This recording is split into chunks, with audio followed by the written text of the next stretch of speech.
Radio for the masses. Headline edition, July 8, 1947. The Army Air Forces has announced that a flying disc has been found and is now in the possession of the Army. If the game is rigged, change the game. Game changer. I occasionally think how quickly our differences worldwide would vanish if we were facing an alien threat from outside this world. This is Fade to Black with your host, Jimmy Church, on the Game Changer Radio Network. All right. Good evening, everybody. How you doing? Today is Monday, January 16th, 2023. This is Fade to Black. I'm yours, Jimmy Church. And tonight our guest is Don Webb, and we're going to be discussing his new book. It's How to Become a Modern Magus, a manual for magicians of all schools.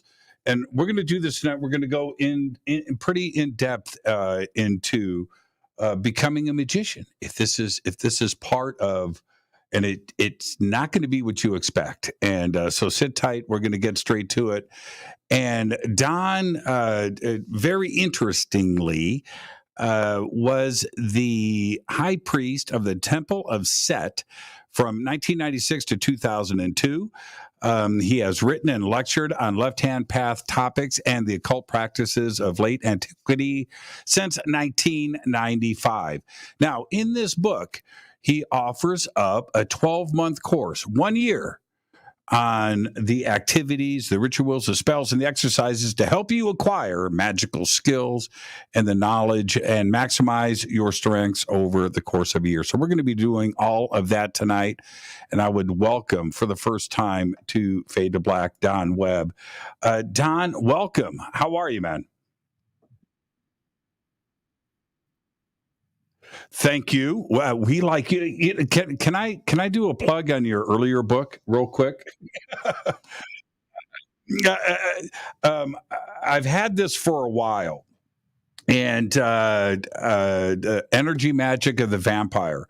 So I'm going to extend the invitation right now. We've got to get you back and discuss this. Crazy stuff happened over the last year, and we didn't get a chance to do that, but huge fan. So we'll do that later. The new book, Modern Magus. Is it Magus or Magus? Yeah, I say Magus too. So I just want to make sure that I'm correct there. It's a great.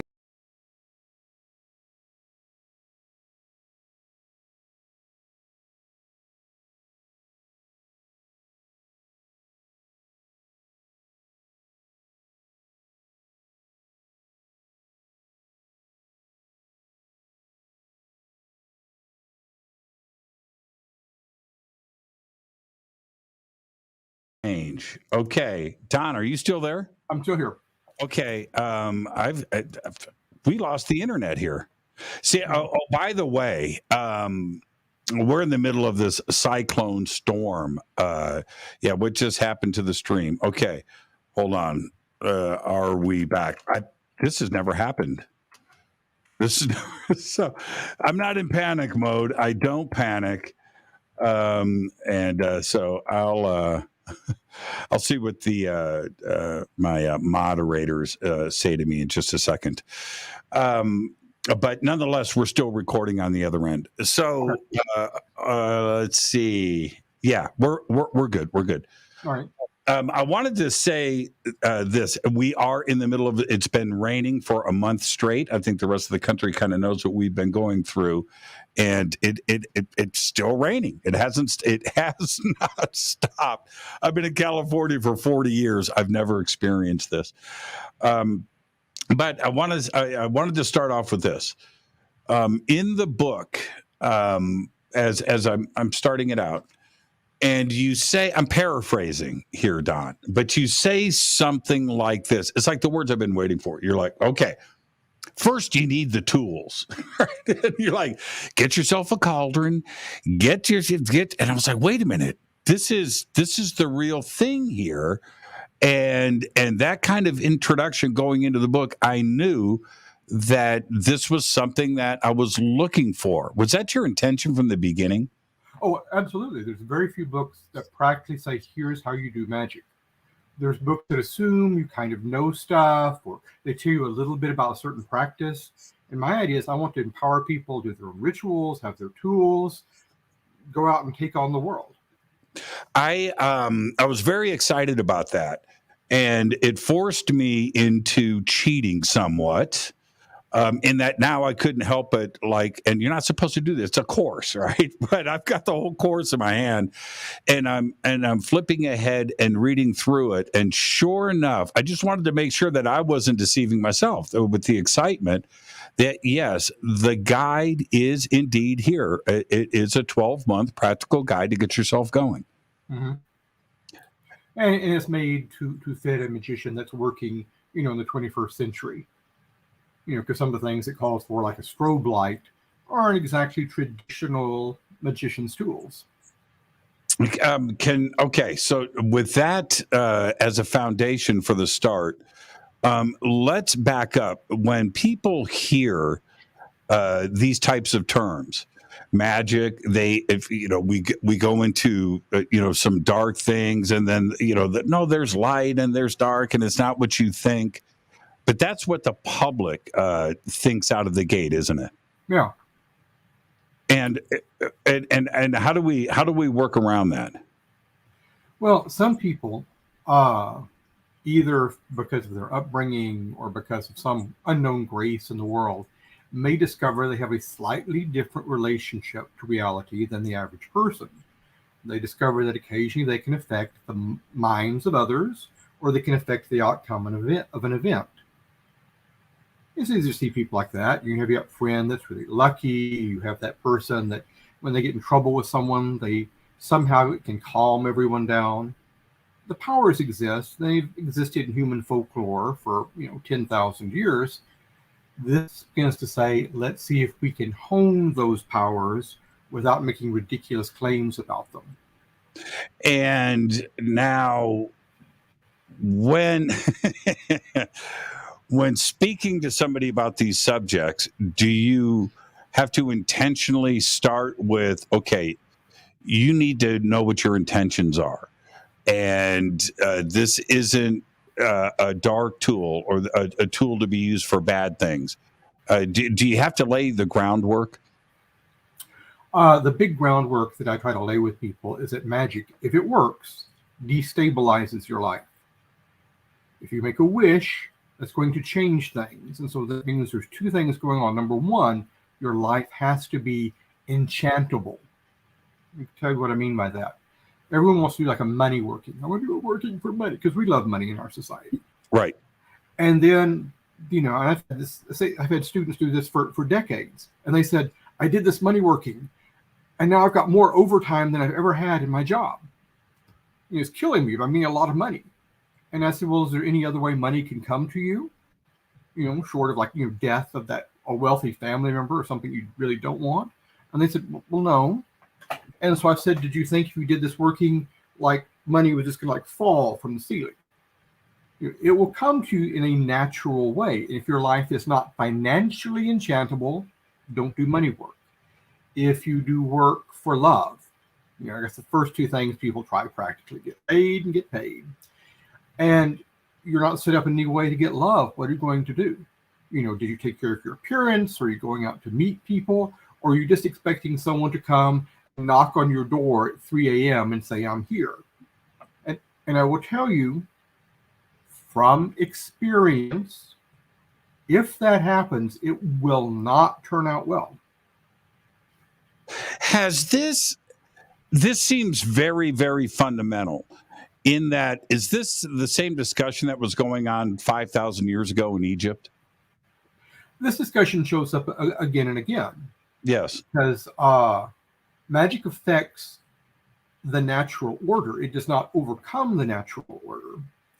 And therefore, if you're putting stresses and changes in the way things unfold, either mental things within you or mental things in other people or in events, it's not going to change anything completely fundamental. If I do a working to make myself fly, and I do all the appropriate things. I could either have like a psychedelic experience, think I'm flying, or maybe I win an airline ticket, but I'm not actually going to go like Superman. Are there? If I want to back up for a second again, if I and discuss Egypt. I just got back from Egypt. Okay, I mean, when I say I just got back. I was there for a couple of weeks, and it's a very special place and a place that I've researched for a very long time. These fundamentals that are discussed today, not only throughout occult societies and magicians and magic and things, but it's also some of the basic principles in your book. The Egyptians seem to have a grip on things. They did. It seemed like they understood it when the rest of the world was digging for seeds in the dirt, and they were fully upright and understood these principles, both with hermeticism and other powers of the mind. Mm-hmm. Oh no, absolutely. The Egyptian civilization, the two civilizations that did the best long-term magical development were the Chinese civilization and the Egyptians.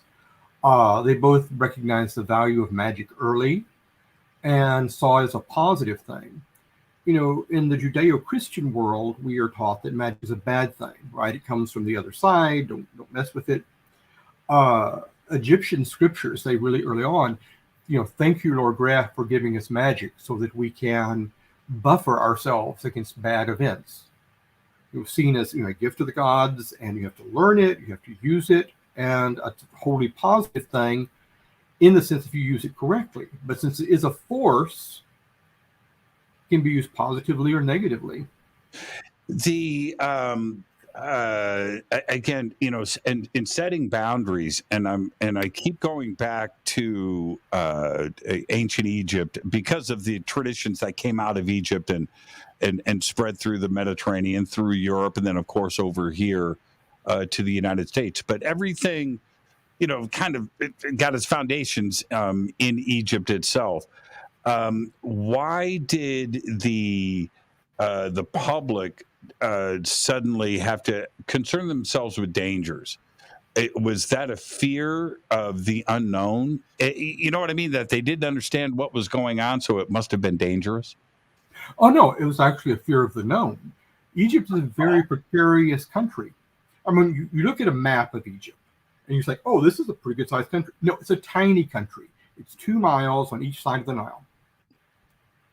And those 2 miles in classical times had a flood every year. Not occasionally, there would be a yearly flood. They brought in the mud. The mud was full of all this wonderful decayed vegetable matter from the center of Egypt, from the center of Africa. Great crops. Every year, if the flood is too big, you can't move back soon enough to start your crops. If it's too small, your fields are unfertilized. Every year, you are pitting yourself against the elements. And these are known dangers. You also had to take a very dense society, 2 miles either side of the Nile, sure, and make sure that they could live together. So you have to have art, religion, magic, all of which in Egyptian would be one word, would be heka, has to be tied together to maintain society, maintain social balance, and deal with the fact that we actually have a society built on a yearly catastrophe. That chaos was the basis of Egyptian society, wasn't it? Right, yeah. They had to actually say, okay, the world is going to flood us every year. We all have to find some place to live during that. We have to store our food. When we get back, we have to figure out where our fields were. So we better develop trigonometry so we can draw the triangles. That was the basis of everything. And going back to Egypt, right? When we look at some of the chapters, and then certainly the closing of the book too, as well, it's an introduction into Egypt, isn't it? And then and you close with it as well. I spend a lot on Egyptian Soulcraft because Egyptians model the mind body spirit is a very good model for magicians, mainly because it was used for that for about 3,000 years, and they hit a really good level of thinking in about the 18th, 19th, 20th dynasties about what are the different parts of ourselves and how do they work. And that's such a great point, because those 2,000 years that you're referencing there was a relatively, it's 2,000 years, right? It's a really long time of stability, of enlightenment, very little war, right? It was about learning about culture, your neighbors, your mind, and advancing the spirit, wasn't it? For 2,000 years. Largely, there was, in fact, it was pretty peaceful development. About the middle of Egyptian history, they developed great armies. They went out, took over most of the Middle East, and then at the end of the end of Egyptian power, we had Persians and Greeks and Romans came in and took them over. But it was largely a period of pretty much self-sustaining government. So they developed their own systems. They were much sooner than the Greeks were they thinking about philosophy. But the age of Egypt itself is so staggering. Here, I'll give you an example. You probably noticed the Great Pyramids, right? When you were there, I was actually in it alone. Oh, there's some interesting things about that space. We should probably talk about that. Now, I don't go for the theory that those are vastly, ridiculously old and built by aliens. But just using regular theory, we know they were being built. The Great Pyramid was being built when you could still go see hairy mastodons in Europe. That's correct. Yeah, that's old. That's really old. Yeah, it's really old. When I don't know if you've been to Egypt. Have you been to Egypt? I have not been to Egypt. Okay. One of the things that is striking, that it just overpowers you, is, yes, you can go in front of the Great Pyramid and understand, if you stay with Orthodox academia, it was built at 2750 BC, right? Okay, that's really old. But when you go out into Saqqara and you go see the Bent Pyramid or the Step Pyramid or the Red Pyramid or the other pyramids, you go out, all of that, and they're just as big and just as majestic as the Great Pyramid. The Bent Pyramid is like 5 feet shorter, right? It's the same. It's ginormous, and all of this was done in like 100-year period, and it's a mind-boggling thing to wrap your head around. And then you have Dendera and Abydos and Karnak and Luxor and all of these temples, that hundreds of sites across Egypt, that all of this was going on. It's an incredible thing to see. What a feat of technology, but it happened Stone Age man, and then a couple of weeks later, they're building Giza. It's crazy. It was amazingly rapid uptake on civilization, on math, on technology. In some ways, Egypt is like a watch, right? And it's wound up really tight. And when it started, boom, and then it just kind of slowly ran down. Until finally, when the Greeks came, they were like, "Hey, take us over. We're done." And you brought up philosophy. We're going to get back to the book in a second. When the Greeks showed up, the Greeks hadn't developed philosophy yet. No. As a matter of fact, if we back things up, when Egypt was on a roll, it wouldn't be for 2,400 years until Greece was even around. Right. So when they showed up, that's where they learned their philosophy from. And a lot of organization and culture and government that we give the Greeks credit for, and we should, but they got most of that from Egypt, didn't they? They got a lot of their stuff from Egypt. And then the Greeks' brilliance is they didn't just copy. They said, okay, we're going to Xerox this and take it home. They said, all right, they have these ideas about the soul, and those people over in Persia have those ideas. We got to figure this stuff out. And so the Greeks' real brilliance was developing a system that you don't have to learn the gods, you don't have to learn their language. It's like, here's this system of reason you can teach everybody. Because the Greeks were like, those guys are smart. Those guys are smart. Yeah, those black sea guys with their shamanism, we're going to come up with something here. And when it comes to ritual and the mystery schools and magic and hermeticism, of course, being taught and accumulated in Alexandria and then spread out through around the world, was that the origins of everything? Well, that was your most tremendous point of collecting and dispersing material. When Aristotle was teaching Alexander the Great, he said Egypt would be the place to collect all the world's wisdom. He says because of the climate, things can endure there. So Alexander, being a good student and finishing his studies at age 13 and going off and conquering the world, like you do, started the idea that Alexandria would be the place that all wisdom went to. And then the Greeks that ruled Egypt afterward, the Ptolemies, particularly Ptolemy Soter, the one that built the library, says, we're going to literally collect all the wisdom in the world. And so like when a ship would come into port, they would search it, they would take the books off, they would copy them, send them back, say thank you. And it was a collection of knowledge from India. There was stuff they had from China. They had stuff deeper in Africa, as well as Egyptian stuff, Greek stuff, Persian stuff. It was the first time that mankind said, we need to collect what we know. We probably know a lot. You had mentioned, and I want to circle back to this, that the foundation coming out of Egypt was mind, body, and soul. And then you brought up the Great Pyramid. Can we go back to that and expand on mind, body, and soul? As we live, as human beings, we begin to understand there's more to ourselves than just our daytime life.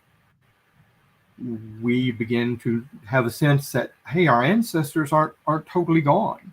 I get a sense of dad or granddad or something in certain places. Human beings become aware of multiple realities, and the multiple realities have different rules. They respond in different ways. And the purpose of life is to become aware of as many places you're existing and get all of your parts working together and talking to each other. So they had an extensive soulcraft. They recognized different parts of the body, different parts of the soul, different parts of the mind. How is it even possible to have that kind of advanced, I'm going to use the word philosophy just as a blanket, okay? But that kind of advanced philosophy about the self when the rest of the world was so many thousands of years behind them, unless somebody wasn't teaching the Egyptians. I don't want to get too conspiratorial, but it seems like a pretty great leap. Well, I've never gone in for the extraterrestrial environment source, but the interesting things the Egyptians had is early on, you mentioned it before, they avoided war and they could keep people's bellies full. And you suddenly had people living to the amazingly old age for Earth at that time. Egyptians sometimes lived like 45. And some of the pharaohs lived a really long time. Ramesses II lived 96 years. That's right.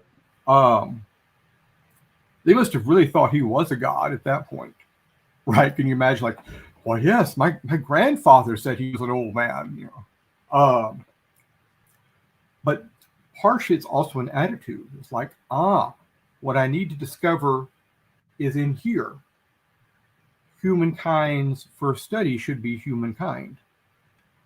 Did you feel that you went through your own personal journey that was similar, your own hero's journey that paralleled some of these practices when it comes to magic? Oh, certainly. One of the no one starts out usually to be a magician. It's, when you took those career surveys in high school, it wasn't even a thing you could mark off, right? Magic usually happens because something in yourself, very deep in yourself, causes you to have a moment of awakening, of things becoming clear to you. Sometimes several moments if you're particularly dumb. And you then have to go and say, why did that happen? Why are certain things interesting to me that weren't interesting before? And then there are various processes you go through. There's times that it's ecstatic and beautiful and lovely. And, as Gurdjieff says, it's roses, roses, roses until it's thorns, thorns, thorns. That's right. And you have moments then that are dry or sad or depressing.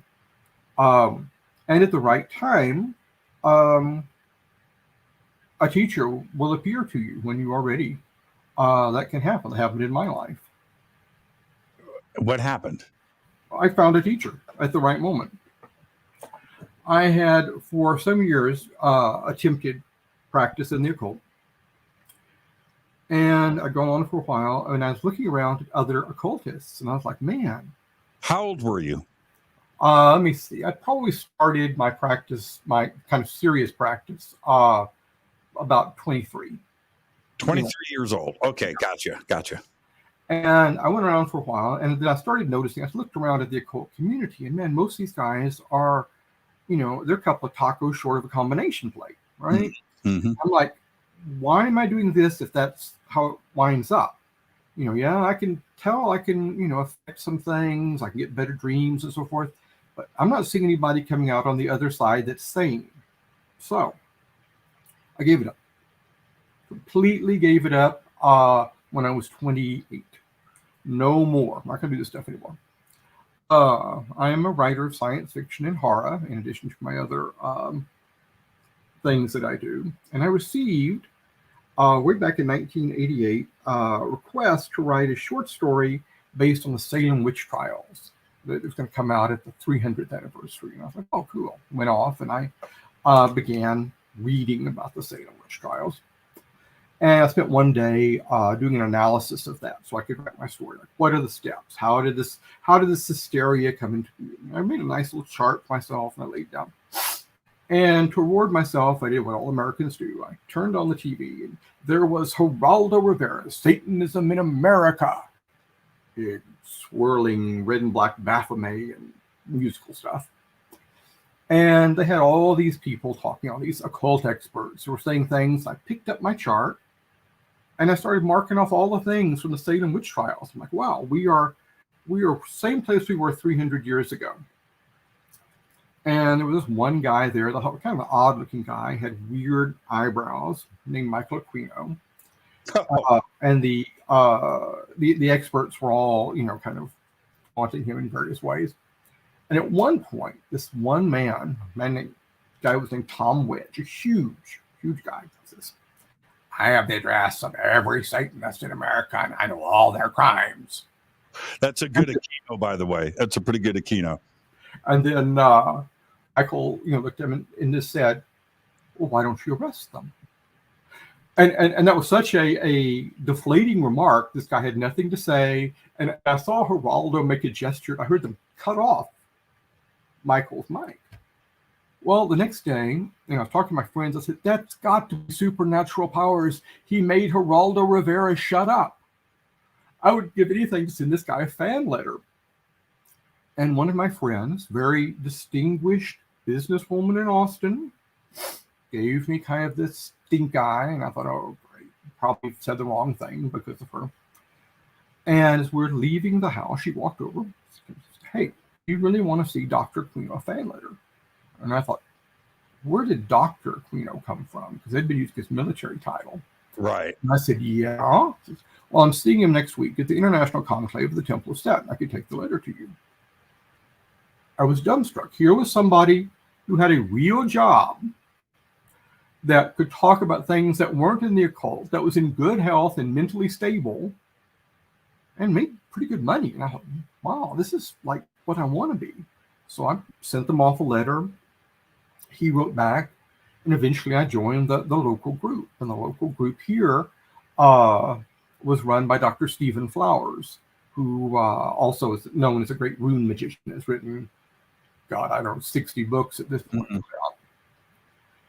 And I was at the place where I had gone as far as I could go, and literally not seeking it, the teacher appeared to me.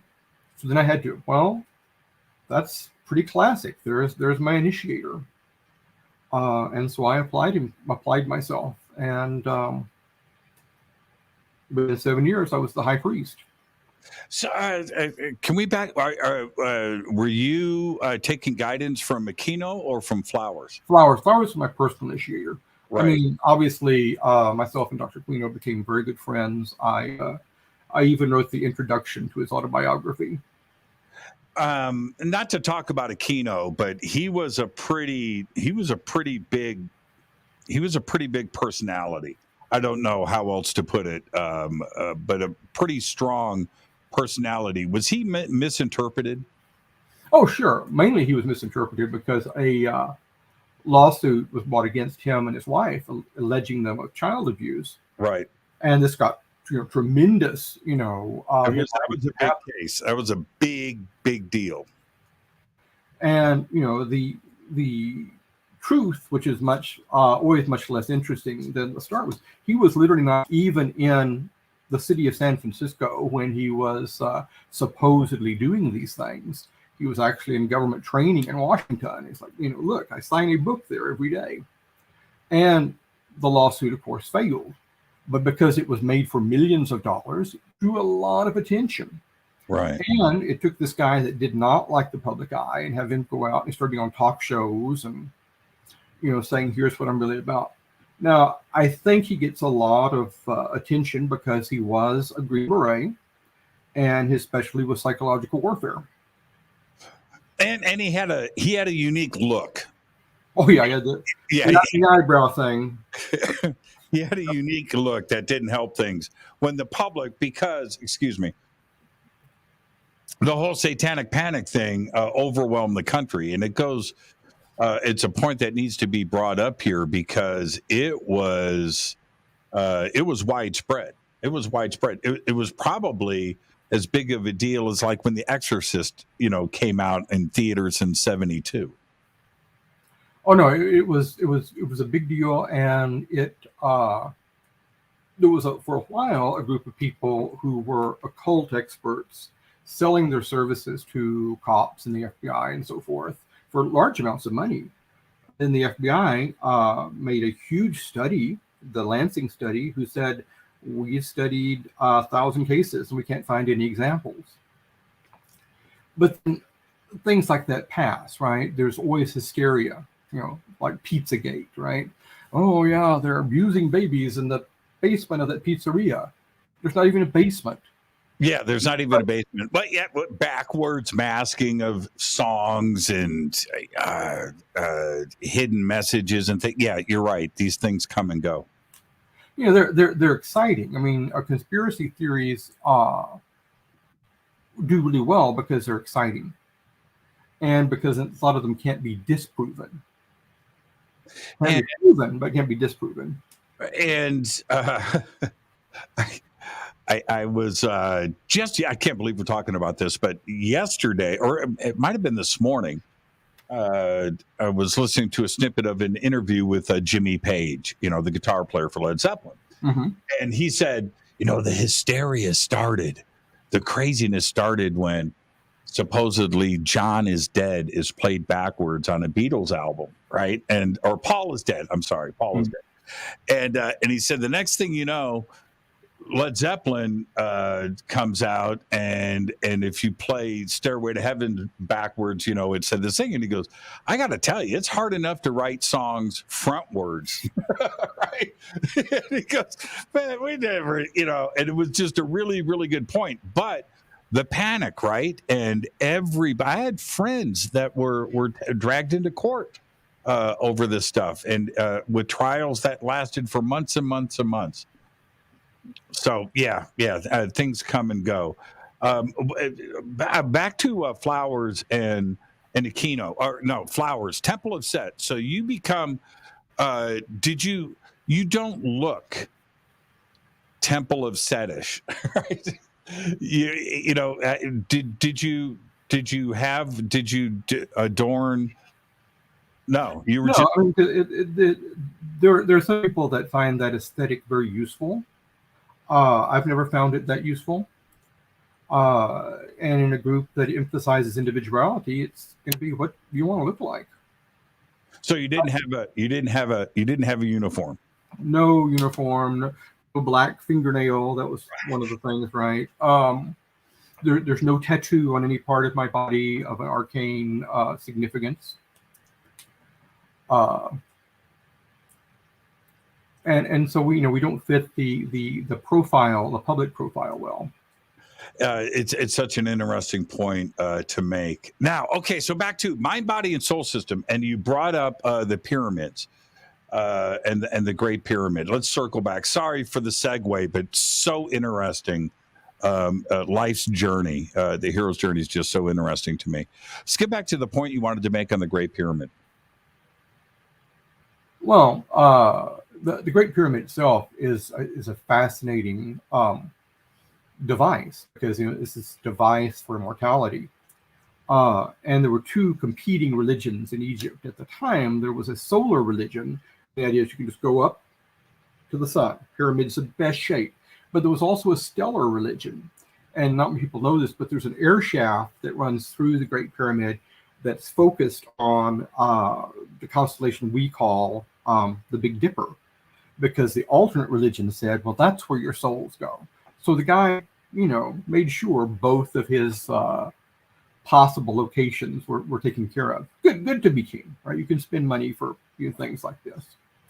In 1904, there was a moment when Aleister Crowley was taking his new wife, Rose, and they were visiting Egypt. And Rose had zero interest in magic. Just none. But she said one night, hey, can you show me some magic? I really want to see this thing you do. And so he left out of Cairo. And in those days, the pyramid wasn't even guarded at night. They went inside and he did an invocation. And she could kind of vaguely see some glowing shapes. But then suddenly she falls into a trance and says, they are waiting for you. Aleister's like, what the hell, right? You calling me? I'm calling you. They're waiting for me. And she says, yeah. And they went to a museum and she pointed out various figures. That's God. That one there on that stela. You need to find out what's written there. A few days later, Crowley did the work that got what's called the Book of the Law. The modern occult revival really came out of Egypt in 1904. And again, it was a trained magician at the right time in his life. It's not just the training, it's also being at the right time and maybe the right space as well. There's something I'm still unpacking it, to be honest with you. And I've done so much research on the Great Pyramid, Egypt in general. I've spent my life on it. But what I got from the Great Pyramid isn't what I expected. And you hear so much about, different experiences and spiritual things and people going in and the King's Chamber and this. It seemed mechanical to me. I don't have another way to explain it other than when you go to these other pyramids or these other sites and certainly temple sites, very spiritual, very deep, very heavy, very fun. You are moved, and it's a great experience to go through. The Great Pyramid to me was kind of lifeless. Yeah. It's a sensory deprivation chamber. Yeah, it was very mechanical. So when I walked into the Grand Gallery expecting something, I don't know what I was expecting, Don. But if I was going to be Rose, right, with Aleister, I don't know. I was kind of hoping for something, but I was drawn into its starkness. It's not adorned. It's not beautiful. It's very mechanical. Very mechanical. Yeah, it looks very different than the rest of everything going on in Egypt. I mean, in the temples, you had this place that thousands of people went for worship, and there should be there's a concentrated feeling there, of worship. Whereas the Great Pyramid was a launching device. It'd be like visiting something on Cape Canaveral. Could be, yeah. But, Could be. And going back to the Temple of Set and your journey and the basis for this book, you have to develop, I'm assuming, ethics, right? Do you set up your own boundaries, and did you do that naturally, or did you have somebody talk to you about this? Well, if the one of the most shocking things about magic is if you have not considered ethics before, you will, because you can affect other people. And let's take a very common magical exercise. There is any number of spells in every magical tradition in the world to make people fall in love with you. Love spells are common. Number one, what's bigger, love or money? About the same. Get laid or get paid. Yeah. But then you really have to consider: are you fucking with someone else's will? Did you make someone fall in love with you, and was there a bad consequence? Or you get someone to fall in love with you, and you realize, whoa, I wasn't looking for that. I was actually looking for sex, and now I have this person that adores me. And what do I do? If you believe through your practice, you can bring about health to people. You have to think, well, where do I draw the line about how much energy I'm using to help this person? Magic forces you to begin to think about ethics. And then in the course of the book, for each month exercise, there are sometimes in a kind of oblique, hidden way, but there are questions that are ethical. Like, how would you do this? How did you feel about that? One of the first exercises I give people is I give them a sweetening exercise. Now, sweetening magic is really simple. It exists in American hoodoo.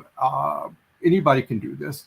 You take a pot of sugar, you write on a piece of paper the name of somebody that you want them to feel better about you. I don't mean love. I mean just generally better. You want your boss to feel better about you, or a coworker. You put it in the bottom of the sugar bowl, and then from time to time, just think about that person and rest your hand on the sugar bowl. Really simple magic, and it will sweeten people. They will begin to respond. Now that may be just psychological, right? Maybe you act better around them. I'm not concerned about the mechanism, but then that's a good place to begin to think about ethics. Was that ethically right for me to do? And that's a very small thing. And most people say, well, yeah, that's right, because it makes my job smoother, it makes people happier. Or you may come to the conclusion, no, that's a boundary for me.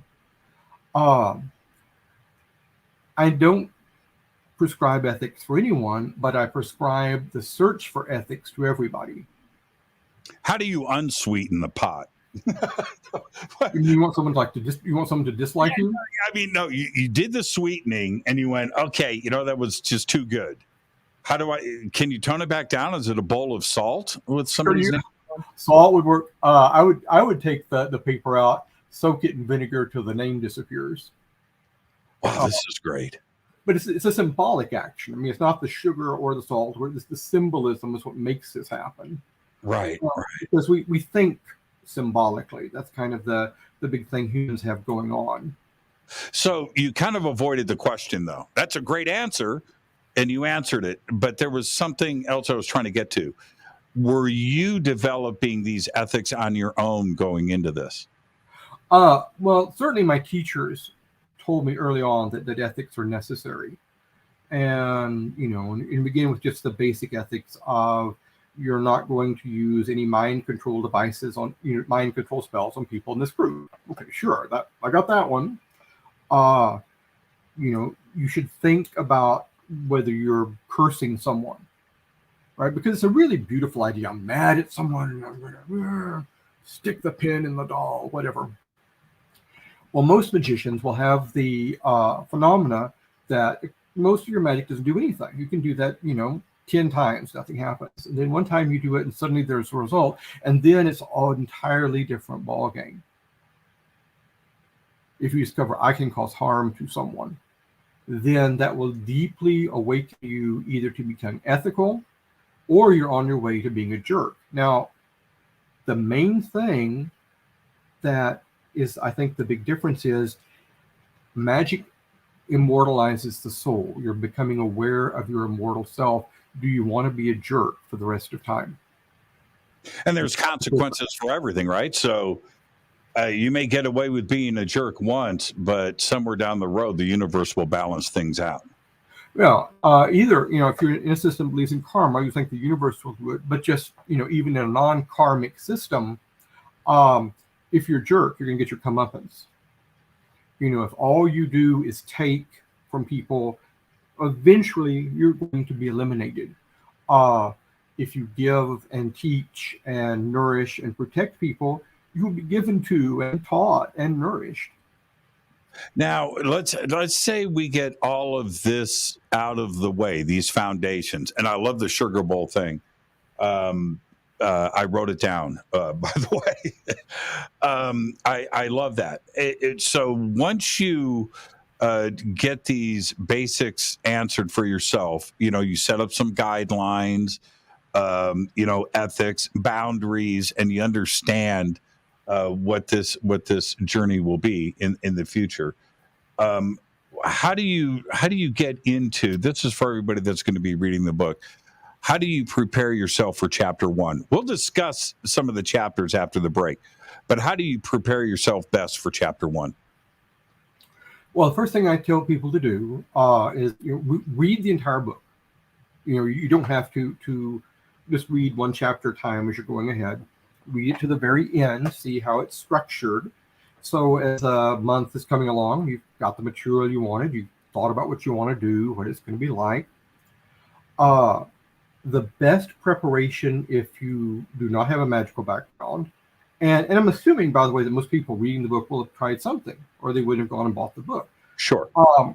Is to prepare yourself to have two things very strong in your life: a sense of wonder, a sense of, wow, that was amazing, and a sense of being skeptical. Well, really, what happened there? Because those are your two best tools to walk into the magical world with.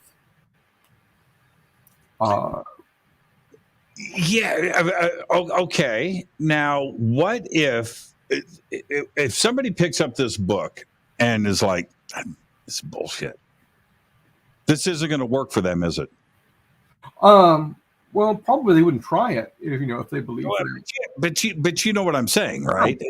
You have to have a certain amount of, I won't say belief, because I don't want you to believe in something that you don't have yet, but to think of, I'm going to give this a try. I consider this is something that may happen. I consider this is something that may have already happened in my life. There is, I've often wondered if the applications of certain things, and it doesn't matter, it could be tarot cards, it could be a spirit board or this, or whatever, a bowl of sugar, that, and like you said, it's the intention. It's how you apply it. It's not necessarily the vehicle or something physical to get there. Correct? Correct. I did. But the physical things do help your brain achieve certain trance states. And the brain is more efficient there. That's right. I did. I'm not going to get into specifics, Don, but I did something about 25 years ago with somebody.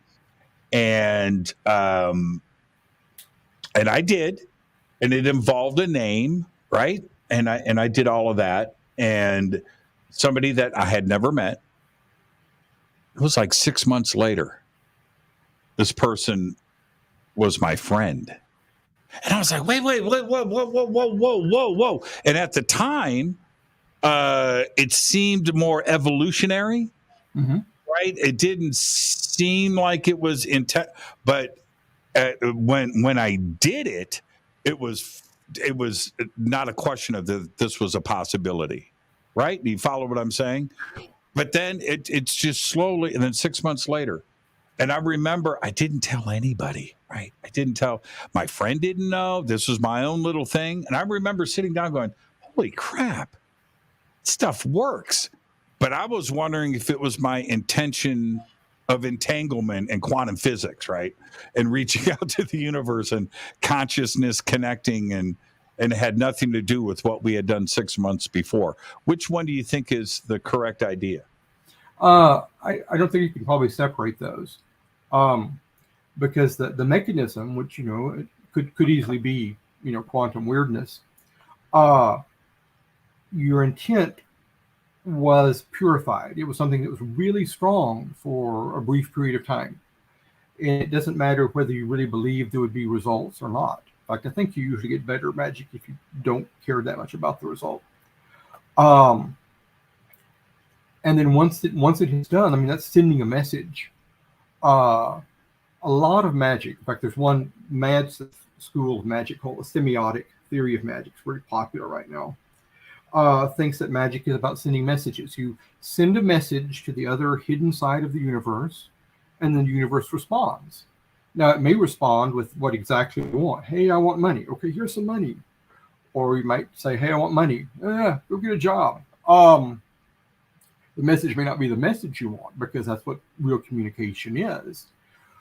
But the semiotic theory says we're talking with the universe all the time, and the universe is quite happy to answer. We just have to learn a little bit more about the rules of what makes it better for them to answer. And you have to pay attention. You absolutely have to pay attention. You have to pay attention. So many out there. If you were going to put a number on this before we get to the break, we've got 8 billion people in the world, right? So if you were going to put a number on it, what percentage of the world does not have wonderment, right? Doesn't consider, they just think it's a 2D reality. You die and it's over, and they, they're just fixated with jobs and cars and houses. And the other side that understands or believes that there's something else going on. It would have to be really huge, and it would even include large numbers of people who claim to be religious or spiritual. Sure, because they don't really believe it. It makes them feel good, or it helps them socially. I would say probably 90% of the world is unaware of wonder. How? Oh man, when we talk about hermeticism, and I want to get into some chapters right after the break. We've got about 2 minutes. The foundations of hermeticism, especially when I read what I can today, it seems like it's difficult to access the real stuff. Is the real hermeticism something that is kept from society, and there's, no matter what I try to do, I'll never have access to it? That was the case for centuries, right? For many centuries, occult lore was forbidden, and the books were destroyed, and maybe by word of mouth you would find something. Now we live in a society where you have access to anything ever written amazingly quickly. If you want spells from the Greek magical papyri, you can do a 10-second Google search and you'll have the original spell right there. But the quality of doing magic is a hidden thing, because it's hidden from us most of the time anyway, and you have to be in the right place and mind to make use of this huge amount of information now. Now it's no longer the point of we search for it, it's hard to find. It's out there, but finding the method and spirit is still as hard to find as it ever has been. And was it because I don't want to say the powers that be, people say that too often, but those that are in control of different cultures and societies around the world were obviously didn't want it to the masses, but would also maybe give up some of their mysticism and their mystique? Oh, sure, right. If you can do things that impress people, you don't want everybody in the congregation being able to do the same thing. Right. Because, magic is wonderful at impressing people. And then if you throw in a lot of imperial pomp and circumstance around that, it's extraordinarily amazing.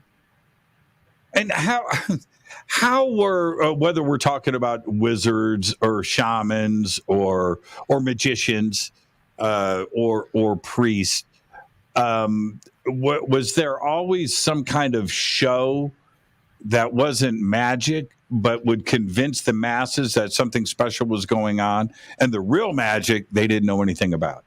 Oh, absolutely, right. I mean, the Tibetan lamas are really good at this because they're also really good at stage magic.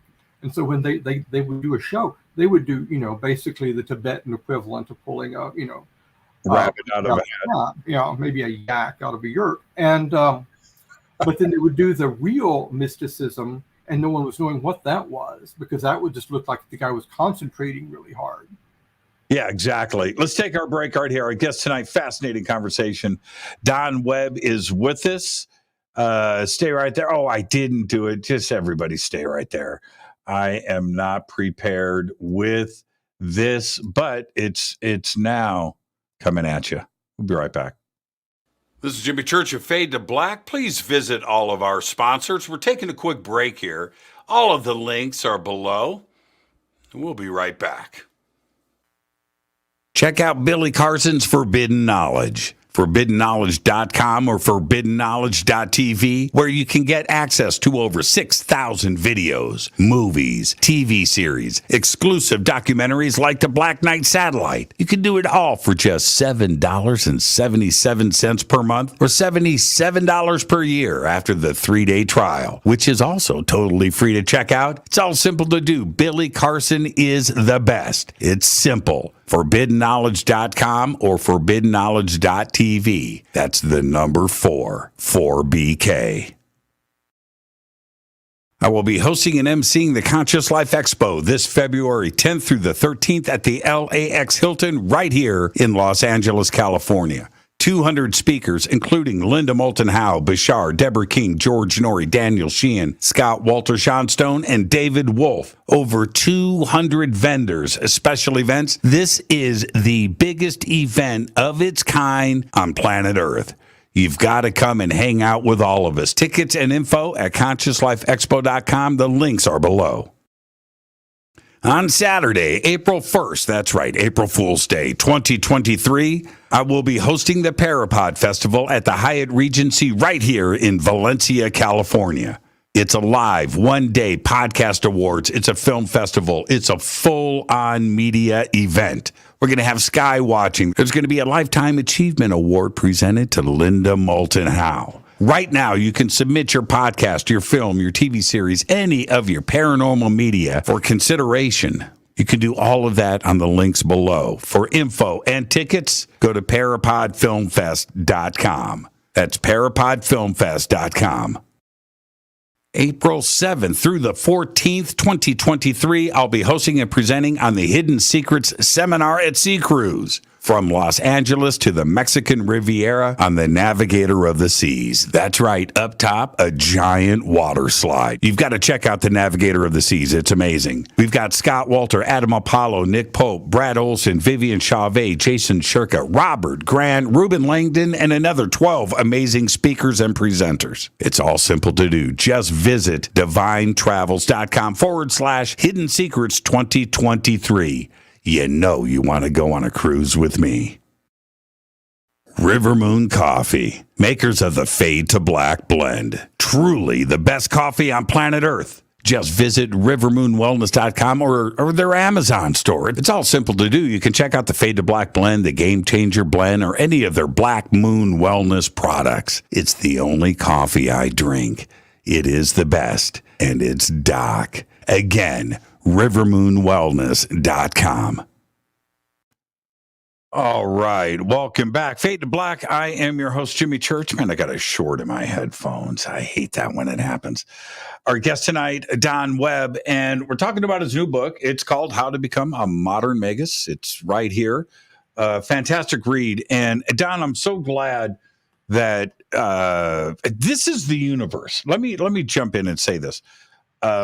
Your suggestion on how to read the book is what I did on accident, right? I skipped ahead and I felt like I was cheating, but that's what was calling out to me. I just couldn't stop. But I just love the universe and how that works.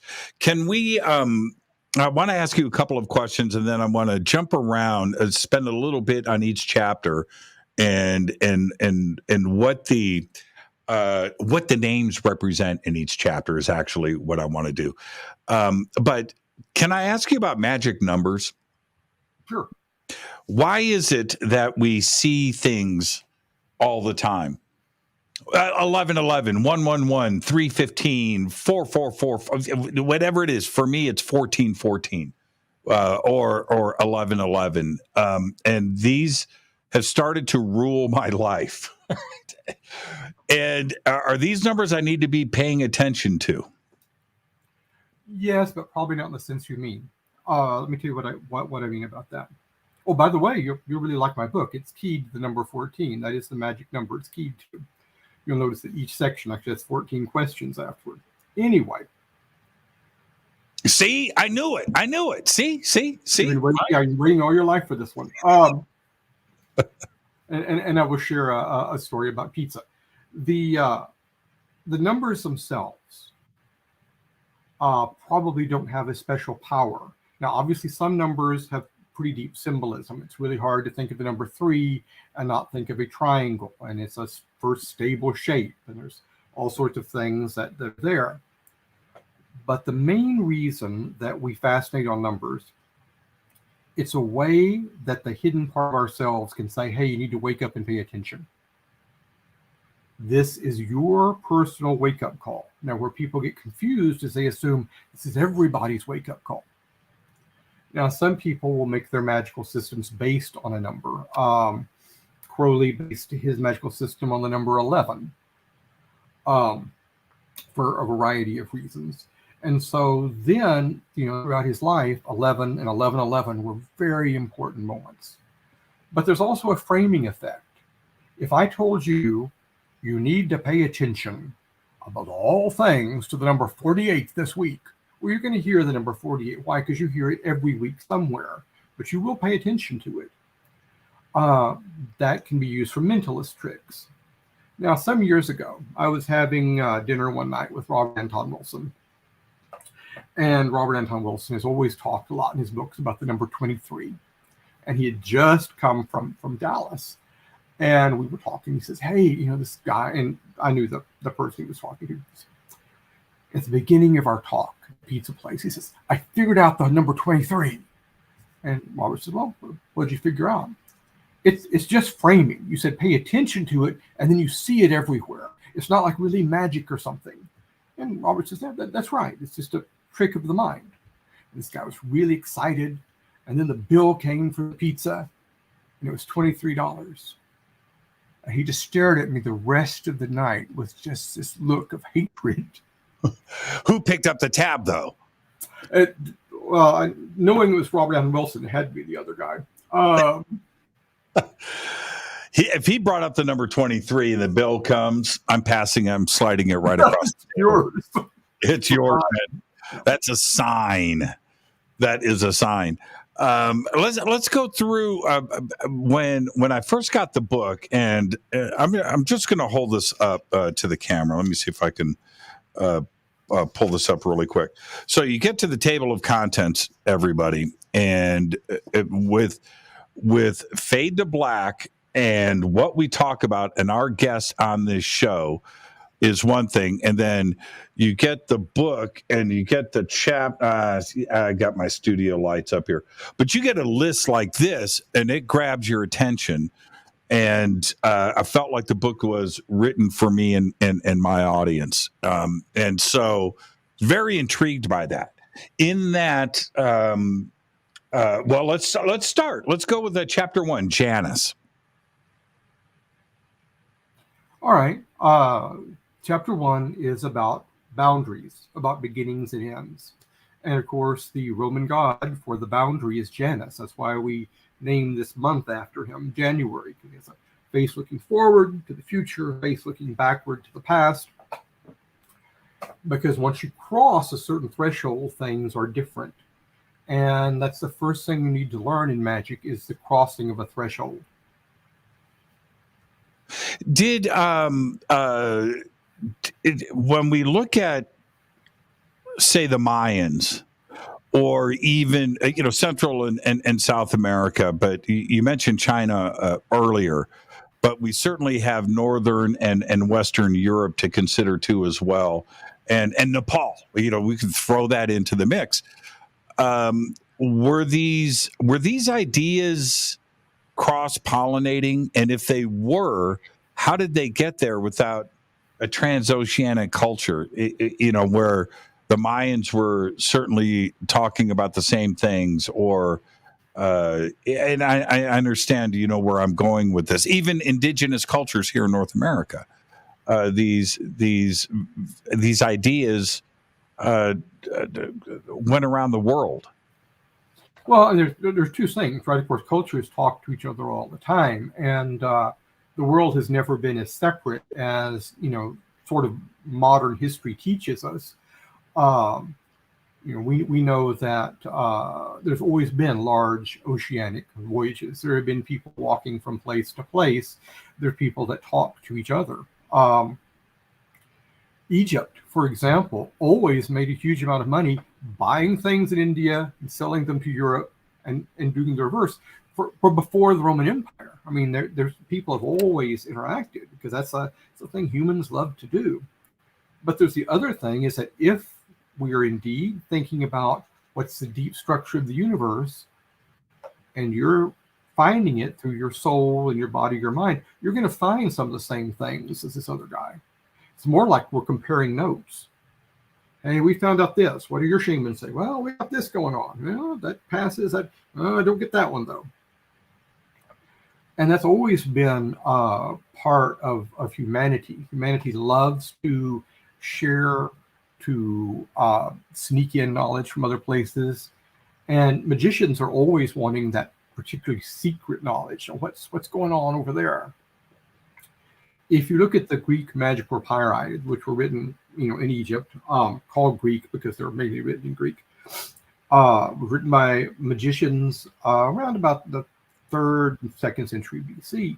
They have, of course, Egyptian spells, Greek spells, but they have spells they got from guys in Africa. This is an Ethiopian spell, or this is an Indian spell.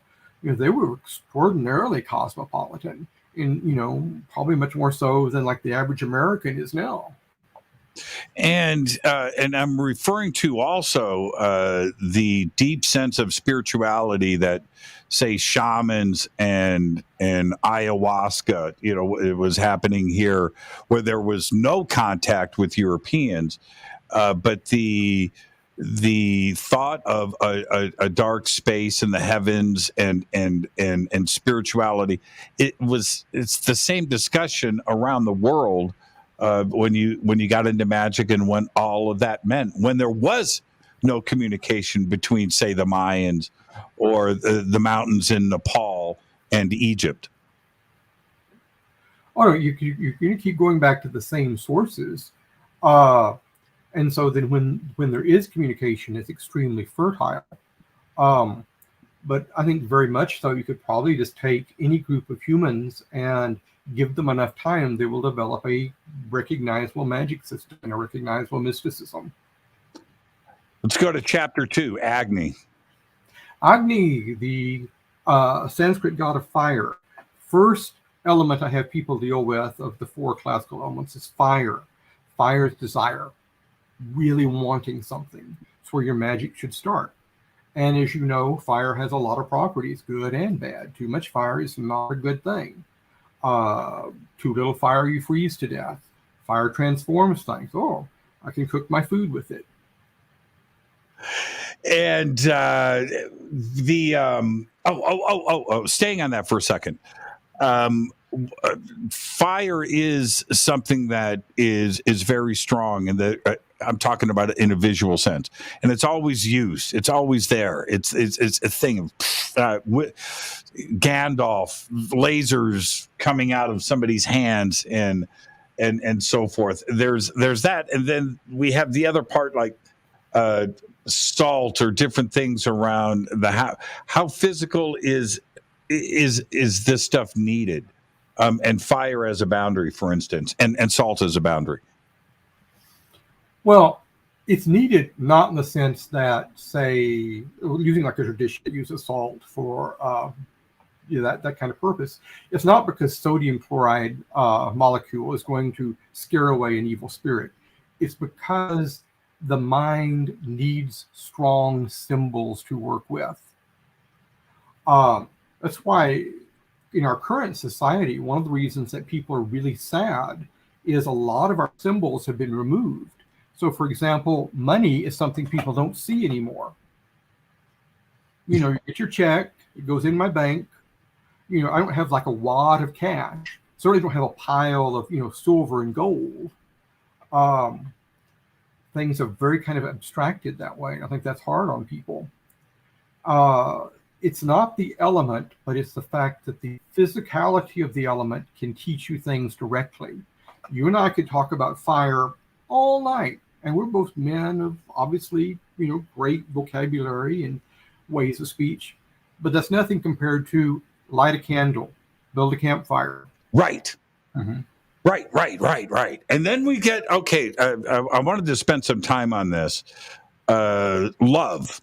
I mean, that's strong. It's one of the strongest emotions. And if not the strongest emotion, but that's chapter 3 with Freya. Mm-hmm. Yeah.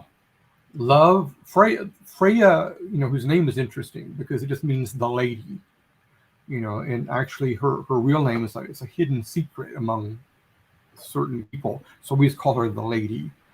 Love is a very strange thing because it can exist in so many different ways. The erotic love of a man to a woman, and it could be any kind of erotic love, man to a man. I'm not making. But erotic love is different than motherly love, and it's different the love you might have for an older relative, or the love you show a beloved teacher. All these things are related in some way, and it's a great way to bring things together. Why? I mean, I understand the desire, right, for love. I totally get it. Whether it is. But it's companionship and the bonding that happens with that.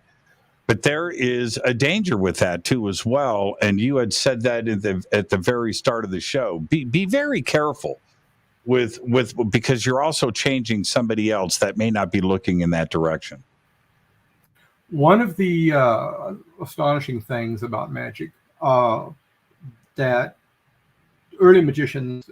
I'll tell you about this mistake. So when you make this mistake, you'll say, oh yeah, the guy said I'd make this mistake. Magic affects people who have a certain degree of personal power. If they're completely dead inside, or they're stupid, or they're drunk, your magic will not affect them. You cannot do a magical spell on a drunk person. On the other hand, the people that respond too deeply to magic don't have any personal defenses. So if you say, I want to get some people to help me out in the company, and you do a summoning spell, don't hire the first group of people that show up, because these guys are completely open, and anything will drag their attention. They're just kind of like walking zombies. Right. And I've seen a lot of magicians. Usually male magicians make this mistake more than female ones. They'll do just a spell for a sex companion. And in a week, they got this crazy girl living with them. And then suddenly they're like, I don't want this person living with me. Why did my spell get her? And I said, because you just put out a big sign saying, hey, come over here. And there's no will inside her. She just kind of wandered up to your property. Can we stay here for a second? Sure. Can we stay here for a second? If there is somebody listening right now that, and I'm going to let's talk about women first, because we'll swing it back around to the male side of this. But let's say there is a woman listening to this show. Is she going to put a spell out for love, or is it going to be for sex?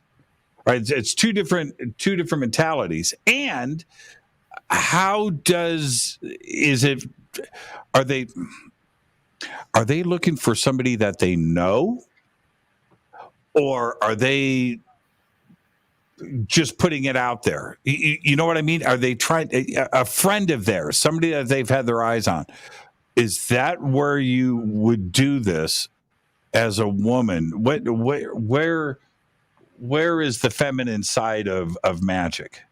Well, given the vastly over masculinized society that we live in, women don't have to do that much to get companionship. Exactly. Actually, I believe the magical spell for woman is swipe right. Yeah, right. But okay, if you're doing a spell for a better class of lover, just in general, and you want to make a talisman that brings that to you, that's something you should consider and do. And think about, what do I want? What do I need? And you can be as specific as you want. Or if you want to do the opposite thing, I got people I don't want anymore. Don't want to ever see this again. You make an amulet, drives things away. I do not want another abusive asshole in my life. Right. A useful spell. I've actually consulted with a woman that wanted to make that. I said, okay, let's figure out what we need to do that. Women tend to, this is just a vast generalization, be a little more sophisticated in thinking about coupling than men do, mainly because women can run into many more problems. Historically, of course, it's because of pregnancy. But then there's also that all the ethical questions rise up, right? I mean, do you want a lot of lovers? That has a lot of problems. Unless again you have a life that's set up for that. Now, if you're a musician on the road, a lot of lovers is not a bad thing. Let's not go there. You see what's behind me, right? I figured you would understand that one in a deep way. Yes. Yeah, don't give them that home address though. Let's that is such an interesting point, because okay, can you focus the spell on an individual? Because you just brought up a great point. I mean, you may have a line at the door, right? Sure, of course. I mean, that goes from love magic to seduction, right? You know who you're trying to get, and then you do that to just as part of the overwhelming set of actions you're doing. And if you're trying to be successful with a person, don't assume your sigil is going to make it happen. I mean, you do all the things you want to do, like learn what they're interested in and give them gifts and court them. But then does it hurt to have a parchment in your pocket with a love sigil on it? No, of course, that helps. Magic influences events. It does not create events. Now, can you flip it around backwards? We're going to get to men in just a second. I want to stay on romance for a little bit here. Can you flip it around and make yourself more attractive to others? Oh, sure, absolutely. And you can do that in ways that are sexual. You can do that in ways to, like, I want to appear more intelligent. Anything that you can do with cosmetics, you can do with magic, right? And the word cosmetics itself actually comes from the Greek word cosmos, meaning the universe. Cosmetics was really considered a magical art. And for some women, it still is. You can pick who you're attractive toward, and also, much more important for women, you can learn to be invisible. Invisibility is highly, highly important magical skill. Explain. I never thought of that. Oh, man. Can you teach me that one? Okay. Why is invisibility so important? Wow, that's a good one. That's a good one. as human beings, we interact with other human beings around us on a variety of levels. That's why sometimes your coworker comes in and you know what kind of day he or she had. And we have all sorts of words like that for telepathy or just sensitivity, clairvoyance, tons of words. You can decide to not put out any kind of signal at all. I mean, the simplest kind of invisibility, of course, is you make certain choices in your dress and speech so you don't stand out. And like if you walk through a crowd, visualizing a brick wall. Just don't send out anything. Now, when I was first becoming a magician, before I learned to keep my power to myself, I discovered that crazy people would follow me in the street. And at first I thought, ha, I am full of power. Yeah, I'm full of power. Right. And great. I'm attracting that guy over there. Don't know if I like that. No, wait. Let's rethink that. People broadcast all the time. And people need to learn to, number one, be receptive, which will get you much more interesting things, or at least just to be neutral and say, I'm not going to put anything out right now. I would do anything to be invisible again. I say again because it's a process, and wow, I'm going to brick wall. I've got a conference in 2 weeks. Okay, I'm hosting it. Brick wall, Well, brick wall in the crowd. A brick wall. Before we get to Paka, which is an interesting direction to go to for chapter 4. I just want to post this up here because I love this. Jessica, we're talking about attraction. She said, I used to use the strawberry champagne scent. Oh my God. I couldn't get the guys to stop bothering me. I absolutely love that. Okay. Paka, which is, now, are we talking about the Paka, for me, that I understand is the Hawaiian god of like wind and thunder, right? Right. Yeah. So I made him the god to consider when we're dealing with air. Air has a variety of interesting things. Air is a unifier. You and I are speaking to each other through air, albeit also with the internet being a form of air. Air is the way that magnifies things, right? The whole sort of chaos theory, the flap of the butterfly's wing in Peking makes a storm in Paris. And air is the way you can hear things, you can send messages, you can receive messages. It carries the incense up to the gods or to the ancestors. And then, of course, for very skillful users of air, the Polynesians, they were able to go all over the Pacific with about the same level of accuracy as we do now with, sails. Yeah, with the power of the wind.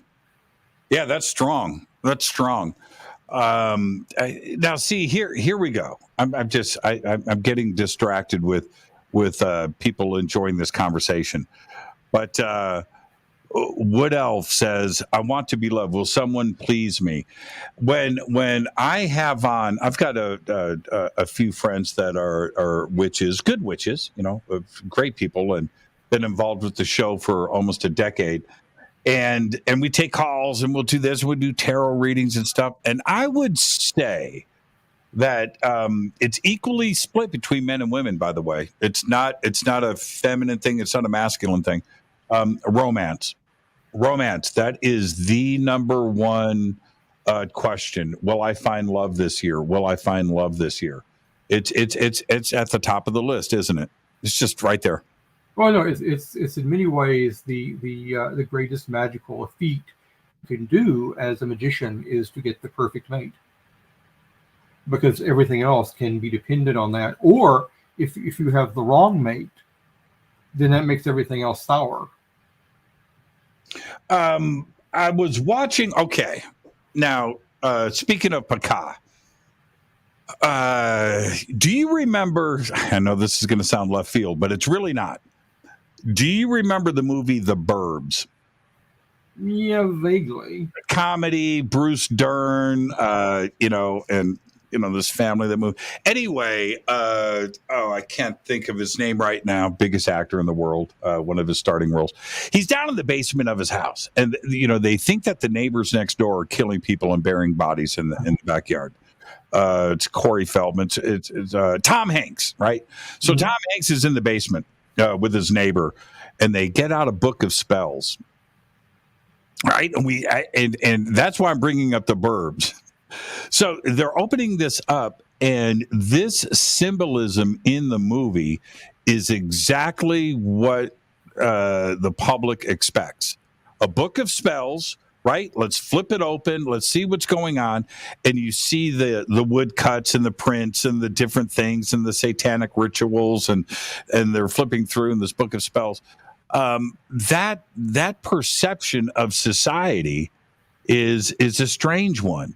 But that book of spells, it doesn't exist, right? You can't find it anywhere, that satanic dark book, or can you?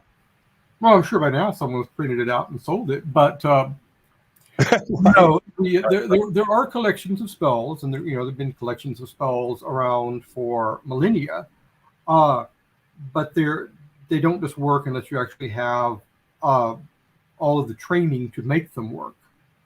And of course, largely those things were written by people that wanted to sell a collection of spells, as opposed to being, this is sacred lords. It's like, hey, $50, I'll give you your spell book here.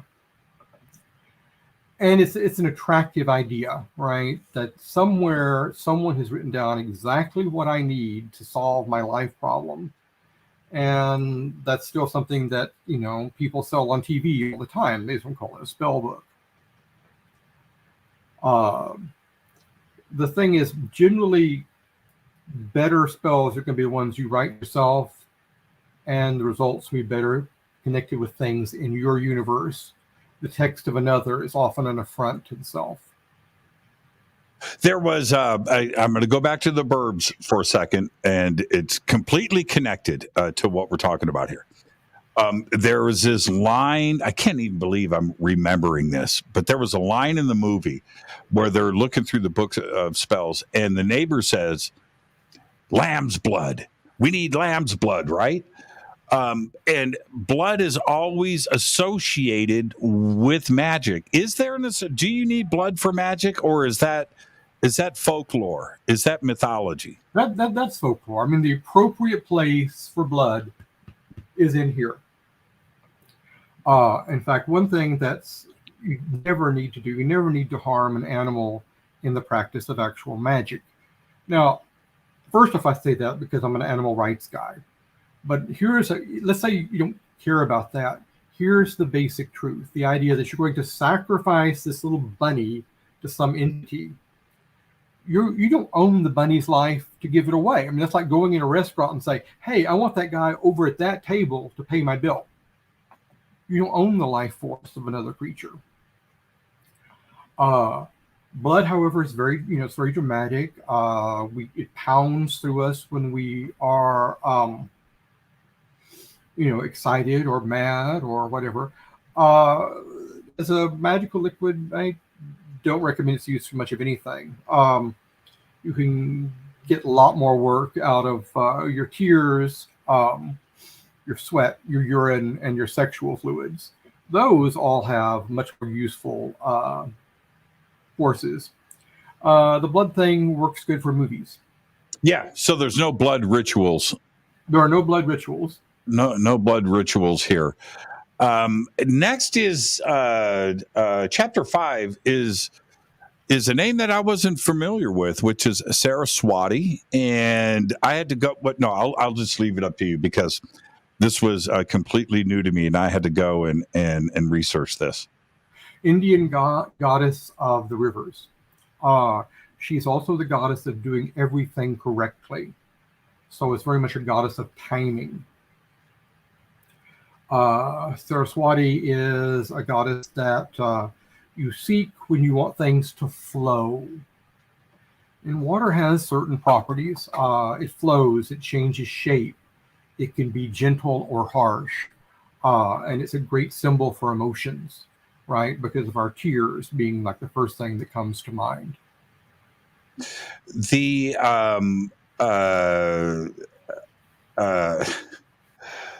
next, we're gonna get into Horus and Isis for a second. Well, we're not. We're gonna discuss it at length.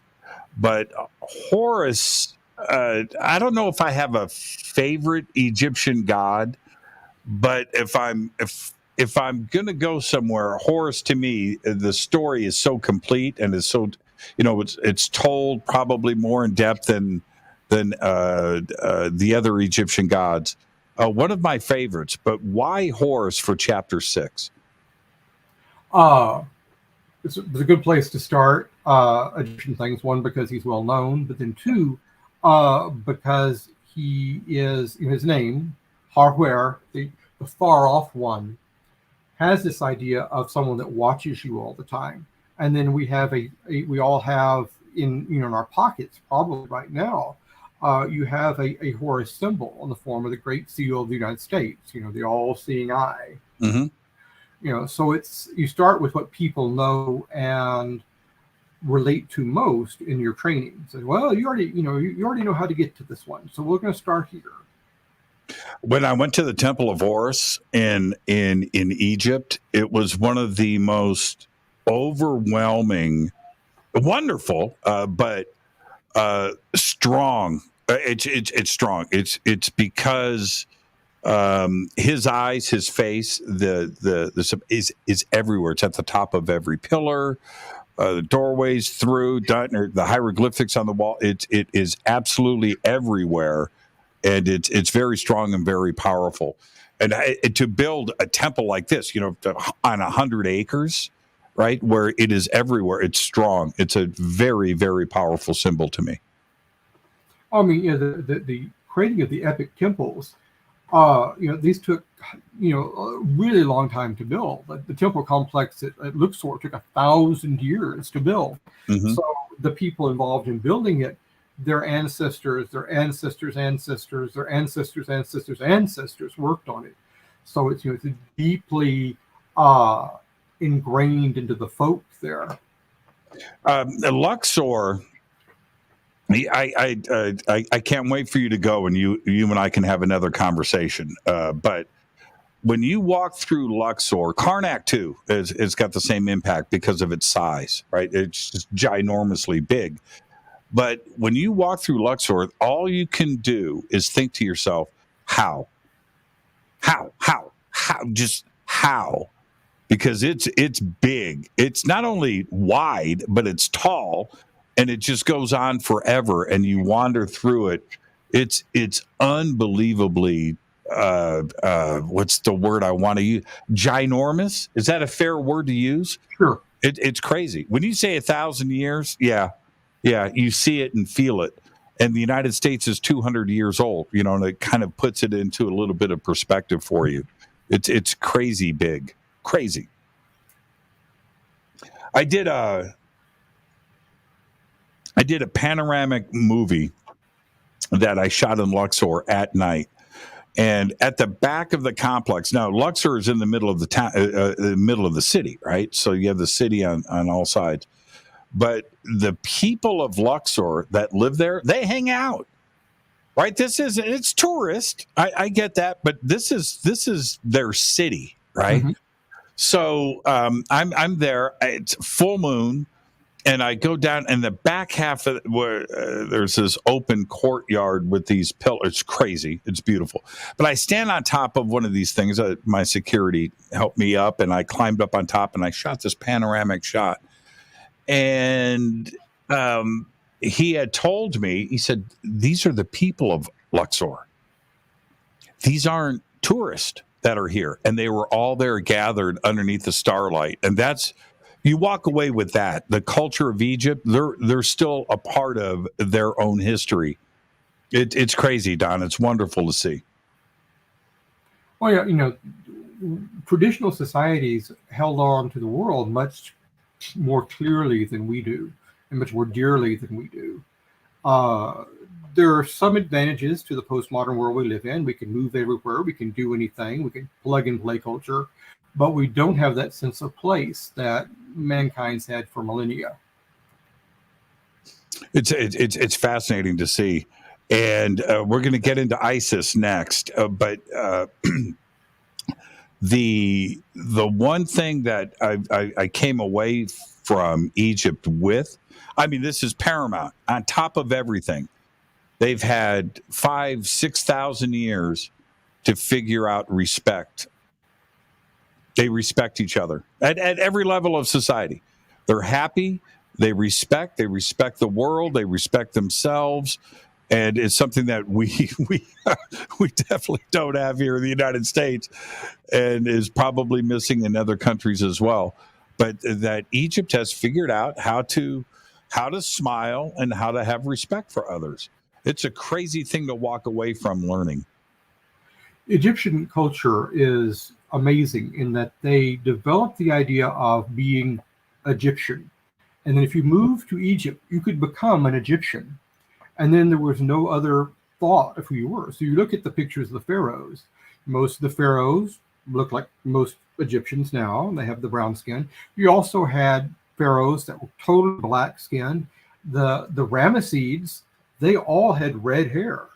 I mean, ethnically, pharaohs looked like a lot of different people, but no one questioned for a moment but that they were Egyptians, because they were in a culture, not in a racial group.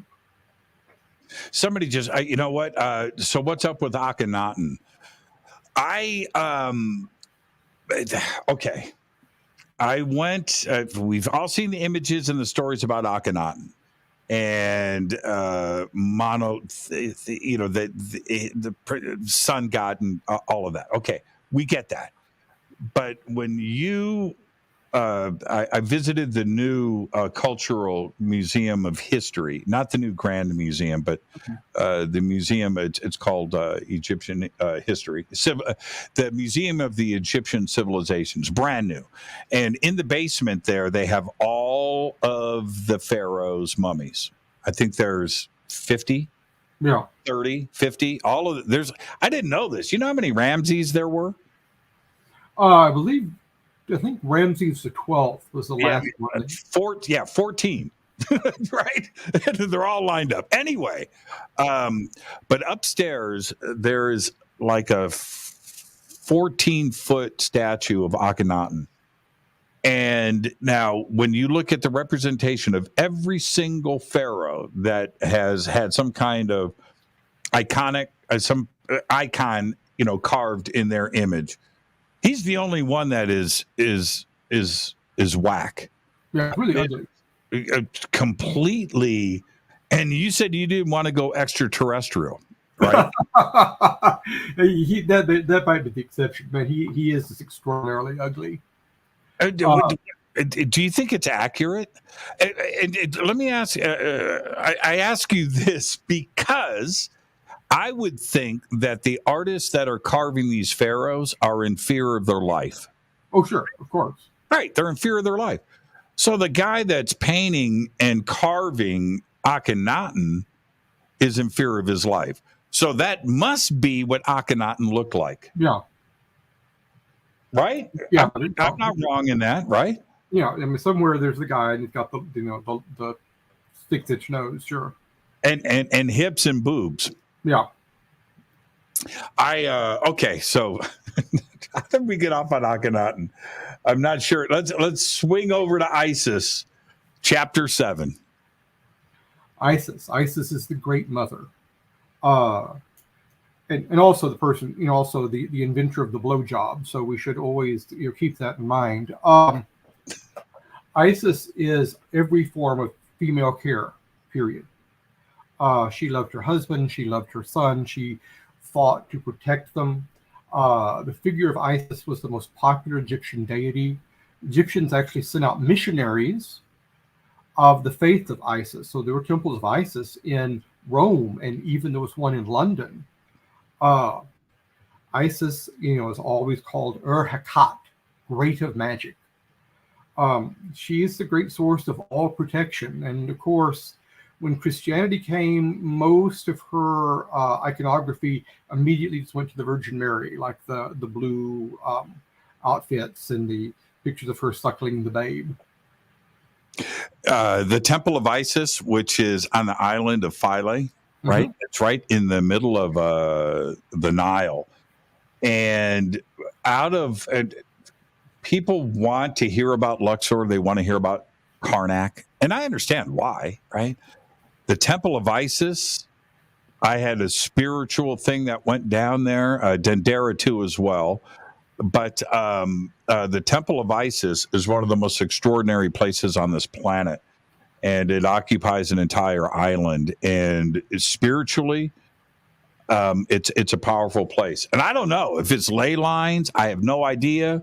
The stars are aligning above. I have no idea if this island was specifically picked for this because of its power that is there. But it's an amazing place to visit. It's incredible. Well, the temple at Philae was, in fact, the last pagan temple of Egypt that continued having services. The Romans wanted to get rid of Egyptian religion. They didn't care for it for various reasons, but mainly because they thought it sparked nationalism. They wanted to keep their colony in place. So they took away all the public support for temples. They destroyed the schools where hieroglyphics were openly taught. And that all happened in the 1st century. And we know in the Temple of Isis, they were still having a priest there until the year 348 AD. Yeah, that's right.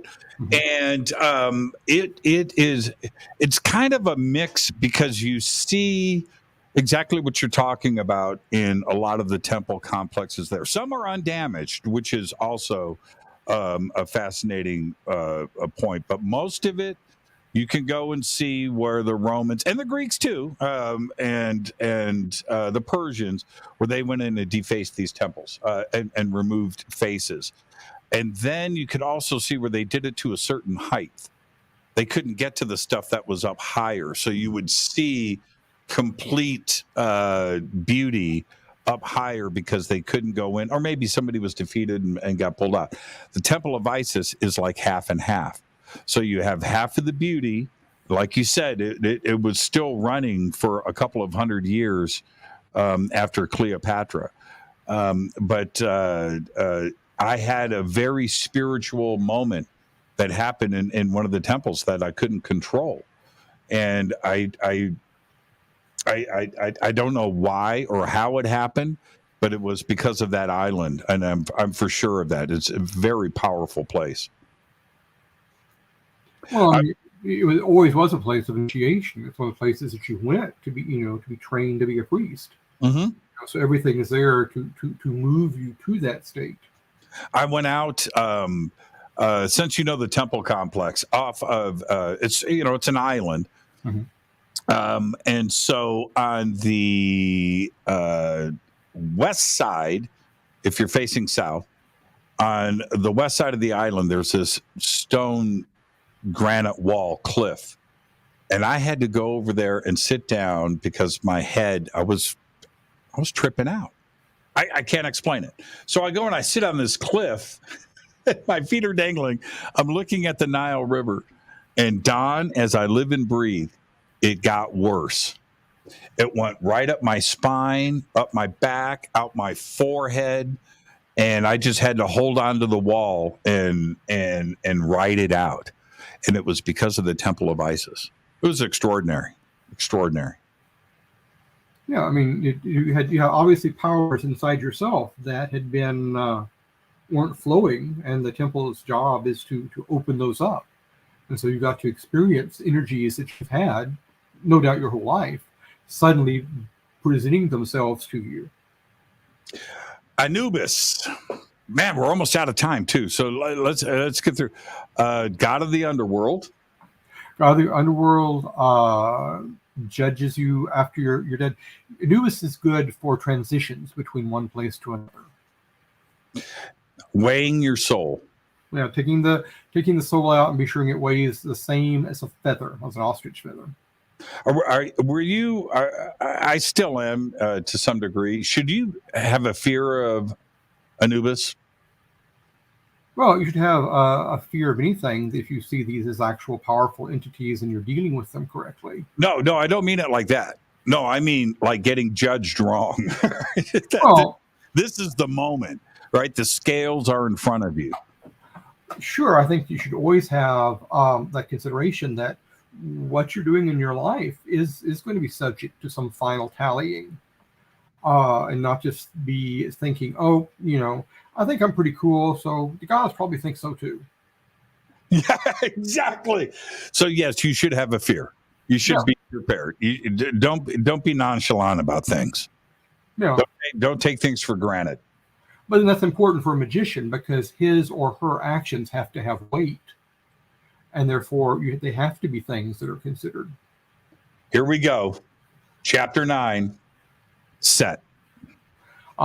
Set, god of the night sky, the oldest of the magical gods, the one who killed Osiris, kills the demon of chaos, Apep, every night about 4:30 in the morning.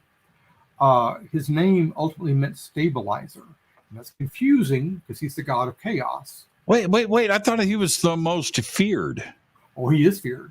Yeah. In fact, throughout all of Egyptian history, he was the completely worst god, except for Dynasty 2, where the pharaoh called himself the living Set. All the others were the living Horus. And dynasties 19 and 20, who were totally devoted to Set. And they're the dynasties that went out and conquered all the Middle East. Set is open to all forms of foreign influence. And for a somewhat closed society like Egypt, Set is a deeply scary deity. Completely. Set freaks me out. I mean, feared. And when you read different books and history and so forth, and then watch a movie that is dealing with this, Set is the one you just don't want to mess with. Yeah. Well, he killed one of the major gods. That's usually a sign he's not someone you want to piss off. And so when we hear now, let's just go there. So with the Temple of Set, what does that represent? Because the way that Set has been portrayed throughout history, and then you have the Temple of Set, that's going to have a negative aspect to it. Well, yeah, first off, it's going to scare a lot of people away, which is excellent for initiatory work. But more importantly, Set is a complex figure. He literally saves the universe every night when the sun god's barge is threatened by a huge monster. Set climbs down the barge and kills the monster. But he also kills Osiris, the god of stasis. Now, most people in their lives want stasis. They want things to always be the same. And the god says, nope, we're going to get rid of stasis.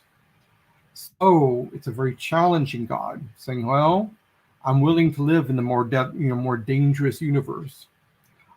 In the night sky, he's represented by the 7 stars we call the Big Dipper. In the very short time that we have left, Verdandi, chapter 10. All right, Verdandi. Verdandi is a Norn, one of the Germanic goddesses of time. Verdandi is in charge of the present, everything that's happening now. Ur, chapter 11. Urd is a great goddess of the past. You probably know her by her English name, which would be Weird. She has all the past patterns in the universe. Everything that happens eventually belongs to Urd. And chapter 12, Skuld. Skuld is the goddess of what should be. Now, Germanic time was not set up with past, present, future. It was past, present, and what should be, because the future is always in motion, and that's where the magician has his or her most important stake. They can affect unfolding of events. So the ultimate place we've gone to, starting back when we crossed the threshold with Janus, is Skuld. And so in completing the book, now we've talked about this twice tonight, but this is where we have to talk about it a third time. I did this with intention because of how I accepted the book and started to read through it. It was also your suggestion to read it and then to go back to understand what you were in for, to know what each chapter involves and so forth. At the completion of the book, where do you think people will find themselves? I think they will have a year's worth of experiences that have been very carefully curated for them. They will have had a series of questions for each month of activity. So they've thought about what this means, why did they do this, how do these things work, and they will be a place that is uniquely their own. And then I have other suggestions throughout the book of other things you can do. No one will have the same path. No one starts out at the same place, but they will have all had the same training. And I think they'll be a much more efficient, competent magician than they ever have been. Yeah, there are a couple of spots in the book where you take a break, everybody, and what to do during that break.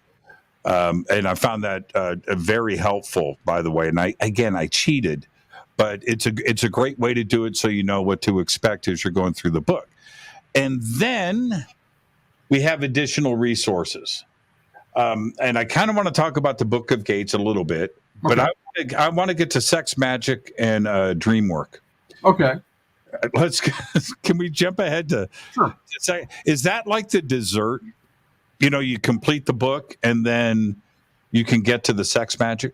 The sex magic, the reason I separate that out is not everyone reading the book will have a partner they can do sex magic with. Mm-hmm. And so the sex magic section is here's how you can, if you have some access to a willing partner, here's a way you can make some of these rites more powerful or deeper. I believe, and magicians disagree with this, but I believe you should only do sex magic with a partner that also knows you're doing sex magic. I don't believe you just take someone and it's like, oh, I'm using your power here. It doesn't work well because their power is generated for their own agenda. Dream work, I tell people how to deal with dreams. Dreams are not consistent. So early on, you can learn how to do dreams, and you'll have dreams throughout the year. But you can't really do the thing of saying, I'm going to have this dream on the 6th of July because it's really, really convenient for me. So I talk to people how to deal with the question of dreams that will happen throughout the year and, of course, throughout the rest of their lives. I don't want to get into specifics here, and you write about it in a complete form in the book, but I want everybody to go and read it. But you write about a dream that you had that was at the beginning of your journey, and it was very profound.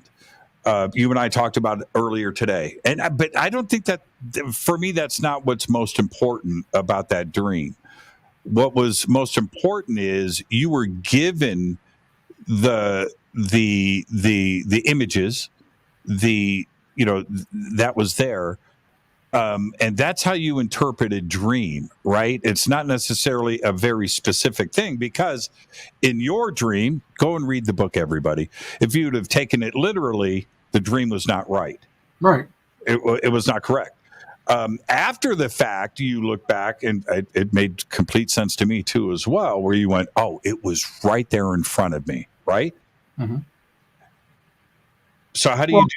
Yeah, well, so when you get into dream work, is that what you have to do? It's not necessarily a literal interpretation. Yeah, and interpreting dreams is kind of missing the point. People will have a dream and they'll say, oh, I just did that because of what I saw on the street yesterday. Well, you don't say, hey, because I had this dream, I saw this on the street yesterday. The reason one should become aware of one's dreams is you spend a third of your life in sleep states. A third of it. And you should learn to become aware of your dreams and remember them. And you will slowly learn to talk with your dreams, exchanging information, not in symbols that belong to anyone other than you. Don't go get that book that says, I dreamed of a mouse. It says in Aunt Sally's dream book, But you will discover things also from your past or occasionally from your future as well in your dreams. The future being the hardest to understand. Yeah, I don't think anybody can interpret my dreams or yours. It's up to us. Yeah, it's up to us. It's up to us. One last point. One last question. I'm sorry. This month, for the first time in 50,000 years, we've got a green comet appearing in the night sky. It is next to our sun right now, and for the rest of January, we're going to be able to see this with our naked eye. Is this important to us? And certainly with cultures in the past, this was a really big deal. But we've got a green comet appearing in the sky. Well, anything that makes human beings stop what they're doing and put their work aside and look up is a good thing. Comets are usually said to be symbols of dire portent, that some bad thing will happen. The Egyptians saw comets as being the form, the body, if you would, of the goddess Sekhmet, the goddess of power itself. So I would say to everyone to, not that the power is in the comet, the power is loving yourself enough to get the hell out of the city and away from light pollution, look up and see this thing, because you're not going to see another one for 50,000 years. And if your life is enough control to do that, and you can let that wash over your soul with the wonder that it is, you have done the work you need to do. Thank you so much, Don. What a great conversation tonight. Oh, I didn't want to say this earlier, but you just did. If I had to rate, I'm going Sekhmet. Top of my tippity top, kind of hot too. I might add. Well, she is an Egyptian goddess of sex magic, right? Yeah. Just top of my list. Where can everybody get the book? Amazon, of course. Barnes and Noble. Most occult shops in America seem to have a copy right now, or in Australia or Canada or Britain, my friends are telling me. It's an amazing read, and thank you for writing it. And I know I said this at the top of the show. Stuff like this doesn't get published, not in its complete form like this. It's the real deal, and I'm really enjoying it. Thank you so much. And one last thing, where can everybody reach out to you if they have questions? Oh, I easily find me on Facebook, because I'm a Facebook whore, but and I will respond, from there, instant message me and I'll respond to you. There you go. Don Webb. Thank you, my friend. Behave and be well, and we're going to get you back for the energy magic of the vampire. Be safe out there, my friend. Thank you so much. Bye-bye. Don Webb. And listen, his links are below, and we have everything out in social media and certainly over at jimmychurchradio.com. Thank you so much, Don. Great show tonight. And before I get out of here, I want to remind everybody tomorrow night we've got Ryan Graves on the show. Ryan is going to be here. We're going to be talking about Navy pilots and UAPs. All that and much more tomorrow night with Ryan. Fade to Black is produced by Hilton J. Palm, Renee, Dennis, and Kevin. Webmaster is Drew the Geek. Music, Doug Aldridge. Intro, Spaceboy, spaceboymusic.com. Fade to Black is produced by KJCR for the Game Changer Network, and this broadcast is owned and copyrighted 2023 by Fade to Black and the Game Changer Network, Inc. It cannot be in the known universe without written permission from Fade to Black of the Game Changer Network. I'm yours, Jimmy Church. Until tomorrow night with Ryan Graves, I want everybody to be safe. Go back, Lee Chappie.